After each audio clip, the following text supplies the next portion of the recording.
Sounds good. Thanks, guys. We'll check in with Des Watson in a little bit, too. We'll talk to him live here on Media Day. Welcome back inside the studio. Mike Corey with Ice Young and Phil Martelli. What were you saying about scheduling, Coach, right before we came back on here? I think scheduling, he makes a really good point about going at other leagues, comparative leagues. Go at their top teams. You want to play their top teams, and when you can, try to get a home and home. Play on the road. The big boys are going to play each other. It's evident when you watch their scheduling and how they've gone about this. So to give yourself a chance at an at-large in the Atlantic 10, you have to play comparative leagues, but play the top of the comparative leagues. All right, let me just follow up with you real quick before we get to the women's press conference. Like, you hear coaches and teams say this all the time. It's like, oh, nobody wants to play us, or we can't get that game. Tell me why you would be against just being like, you know what? Well, then, whatever. We'll go on the road. We'll play them on the road. I know you don't want to go play every game on the road, but if it's against a good team that could help your status, that could help your ranking, why do you not do that, Coach? Well, you know what? There's a man rolling over in his grave right now. John Chaney did it, and he made the Hall of Fame because he played on the road. Yeah. Don't be afraid. Place I went to, too, UMass, John Calipari, they did it as well. Anybody, anytime, anywhere, we know what they did 1 year going to the Final Four. Let's get back to the press conferences. Loyola, Chicago on the women's side, Allison Guth. At A10 Media Day 24-25, as we enter year 3 for Loyola Chicago in this amazing league. We have so much respect for the coaching, the talent, the competitiveness on the women's side. It's been phenomenal to watch the 6 teams make it to postseason and do what they've done. So we're really, really excited for the season ahead. I'm sitting here next to one of our best leaders in Sitori, Tanin, coming back for a 5th year with us, which we're thrilled about.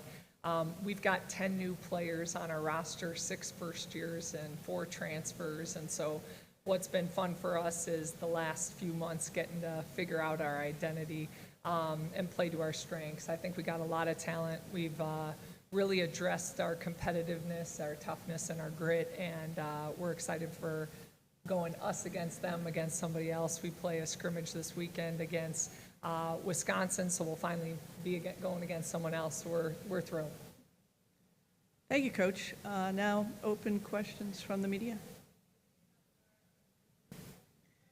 Allison, Zach Weiss, Atlantic10.com. We talked last year at this time about you looking at film and reviewing what the biggest areas of need were. What was that conversation like with yourself and your staff trying to address this season's roster?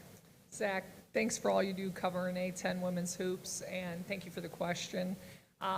We always host a think tank fairly soon after the season so we can reflect on our strengths, weaknesses, opportunity, threats, and all those things while they're fresh in our mind.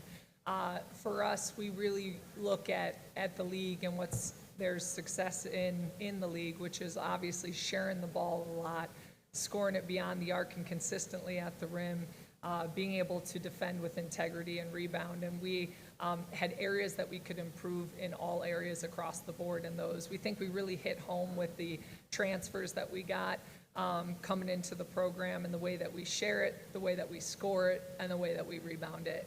So those are the things we're hoping are going to translate right away. And then Sitori, we sat down and the leadership of our players, and we really reflected on the season. There were major points of growth. Obviously going into an A10 tournament where we had to bye the first round and getting to beat Fordham in the first game. We really would like that one against Richmond back, at least even the first 10 minutes of that game where we took a punch in the mouth and weren't able to respond, but a tremendous amount of respect for Aaron and what their women did and what they did representing us in the postseason. But we really looked at ourselves and had some real hard conversations about our toughness and our grit. We kind of looked at the league and what it represents, and I think, address those things right now. But just like Drew was up here saying, we'll find out more about ourselves in the next few months. It's nice to sit up here when we're over right now on both ends, but we really can tell the difference just in practice already. Sid, if you could take me through just the experience of last season, just learning the lessons from the prior season and how hungry as a group and as a leader that makes you for more success. Yeah, like Coach said, playing Richmond as our last game from last season, that's like top of mind even right now, and I think that goes to show how competitive this team is. we use those losses to grow and to really just compete hard this year. And in that new leadership role that I have this year, I think I myself have a new level of grit and urgency, and I'm excited to see where that can take me and this team this year. Allison, Jonathan Tannenbaugh of the Philadelphia Inquirer. As you look at the rapid growth of interest in women's college basketball, the rapid growth and interest in the WNBA in Chicago with the Sky this year, what do you see on the recruiting landscape in the city in terms of raising the quality, what the quality play locally is and what you can capitalize on with that? I think the question was about the recruiting factor. Oh, does it help recruiting? Oh, absolutely.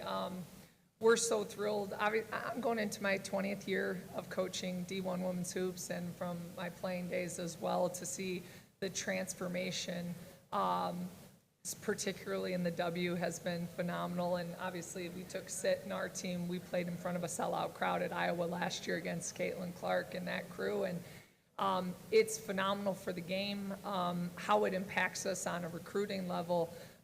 We just went to the Sky game 2 weeks ago with our whole team, and to see the support in the city, the support locally, I don't necessarily think it's actually elevated or changed like the level of talent or what's in it locally, what we can go after. I mean, I think we've always been proud about the brand of basketball in Chicago and what we define as really good basketball.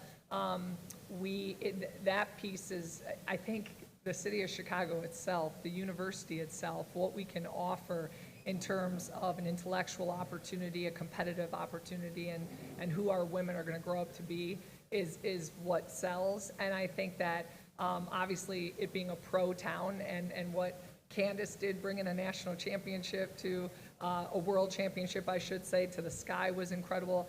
Having Angel Reese in the city was incredible. And so we incorporate anytime we are recruiting, obviously the city of Chicago, the strength of I would say popularity in who's coming. We're really focused on how our attendance is growing in Gentile Arena, and what Drew has built on the men's side and the pack and the students and what's gone on the men's side. We're constantly talking about how we would like to sell it out just like they do. So it's all positive. It's all great. I think recruiting-wise, you look at the landscape of our roster right now, and we're from everywhere.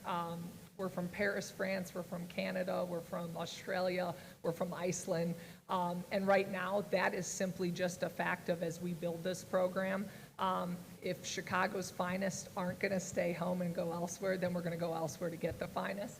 And right now, anytime we could get local talent home, we want to keep them home. All right, thank you, Coach Guth and Sitori. Good luck this season. Thank you. All right, it's Loyola Chicago on the women's side. We're going to talk to Des Watson from the men's basketball team in just a moment here as we welcome you back inside the studio. What did you gather from what you just heard there? Yeah, I think they're trying to build something really special there. I think it's taking a lot of newcomers mixed with some returners in her third season. I felt like that's normally when coaches are able, and coach, correct me if I'm wrong, but you're able to really get your roster, right? I mean, you get a couple of transfers, you're playing with players that you didn't necessarily recruit, but in your third season, you should have about 80% of the roster being players that you have recruited. And so I'm looking forward to them taking a leap this season and seeing what they can do.